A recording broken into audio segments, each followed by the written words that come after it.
Salut à tous, aujourd'hui il fait pas beau, je me suis dit on va faire un petit tuto.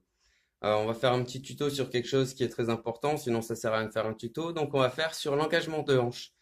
Euh, dans toutes les box que j'ai fait ou dans tous les clubs d'haltéro que j'ai visités, ou même des athlètes haltéro que j'ai pu voir, on peut distinguer trois engagements de hanche différents. Il y en a un qui va amener vos hanches vers l'avant, il y en a un autre qui vont amener légèrement vers l'arrière, et il y en a un autre qui va vraiment l'amener vers le haut, qui va faire monter vers le haut. Et c'est quelque chose de très important étant donné que c'est ce qui va faire votre trajectoire de barre après les hanches. Donc vous avez le premier pour les hanches qui vont que vers l'avant. C'est en règle générale parce que l'athlète n'a pas su résister au départ et à lever les fesses. Il manque de solidité entre guillemets sur son départ et il lève les fesses. Donc ça veut dire qu'il met tout son centre de gravité devant ses appuis. Et le problème, c'est que si on met le centre de gravité devant les appuis, quand on va vouloir exploser pour finir son extension, on va envoyer la barre vers l'avant. Parce que tout ce qu'on va pouvoir faire pour faire une extension, une triple extension, donc cheville, genou, hanche, ça va être d'amener le bassin vers l'avant. Démonstration, je vais partir là et j'arrive pas à résister sur mon départ, ça me fait lever les fesses. Donc j'ai la barre qui est loin du corps, j'ai la barre qui est devant mes plantes de pied. Même si je domine ma barre, je suis pas en mesure de pousser en jambes là. Mes jambes sont quasiment tendues. Donc le fait est que quand je vais vouloir engager mes hanches, je vais juste envoyer les hanches vers l'avant et ça va me déstabiliser, me déséquilibrer, pardon, en faisant un pas vers l'avant, là, barre à vide. Ça veut dire qu'avec une barre chargée, ça va me faire sauter clairement en avant.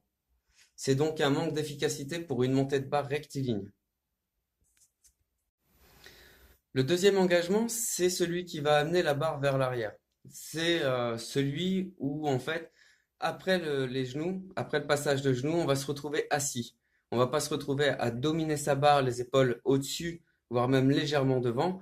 On va se retrouver avec les épaules qui seront en retrait de la barre, les appuis qui seront en talon. Et là, pour sauter, clairement, on va sauter vers l'arrière. Donc, je fais mon départ et je veux surtout pas sentir dans mon dos, donc je réengage, je viens m'asseoir et pour pouvoir me servir de mon poids de corps et envoyer plus fort, je vais pousser comme ça. Sauf que pousser comme ça va faire aussi partir la barre vers l'arrière. Et le fait de faire partir la barre vers l'arrière, ça va nous faire sauter en arrière. Ça va nous faire sauter en arrière, voire même lâcher la barre derrière, mais ça s'apprend, c'est autre chose encore. Et donc l'idée, c'est qu'on va manger des chocs au niveau des genoux et au niveau des coudes.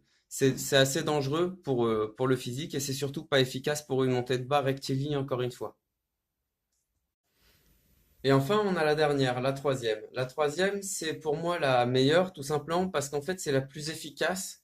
Et pourquoi je suis en mesure de vous dire ça? Tout simplement parce que depuis que je suis tout petit, bon, j'ai pas beaucoup grandi depuis, mais depuis que je suis tout petit, on me parle de l'arraché, donc du snatch, comme si c'était un saut, d'accord? On le compare régulièrement à un saut. Ça veut dire que si j'arrive à avoir les mêmes sensations sur mon saut que sur mon snatch, je dois être la bonne chose, d'accord? Ça veut dire sur le bon chemin, on va dire, entre guillemets. Mais l'idée, c'est que je dois pouvoir pousser en jambes et engager les hanches en même temps pour avoir une trajectoire de barre rectiligne. Et donc, pour ça, il faut vraiment avoir ses appuis en plante de pied, la barre qui est juste au-dessus de ses appuis et les épaules qui sont légèrement devant la barre. Donc, en gros, je vais être là sur mon départ, je pousse en jambe, je suis en hang, je suis en position box jump, c'est exactement le même.